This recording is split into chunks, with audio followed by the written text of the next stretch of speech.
धनिया हो तू तरनिया लवलु बरतिया मैंने लवलु सूरज बाबा मैंने कौन फलवा सूरज बाबा दी है लवलु सूरज बाबा मैंने लवलु छठिया माता मैंने अनामा में मांगी ना गेहूँ मावा धनमा में मांगी धेनु गाय धनमा में मांगी धेनु गाय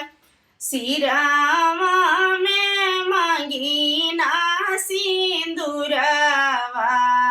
जिन्हीं का से 16 हो सिंगार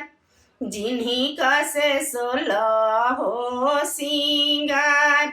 गोदिया में मांगी ना बालकवा जिन्हीं का से सारा धा हमार जिन्हीं का से सारा धा बहुत गोदिया में मांगी ना कवना दे जिन्हीं का से सारा धा हमार जिन्हीं का से सारा धा हमार धनिया हो तू तरनिया लवलु बरतिया में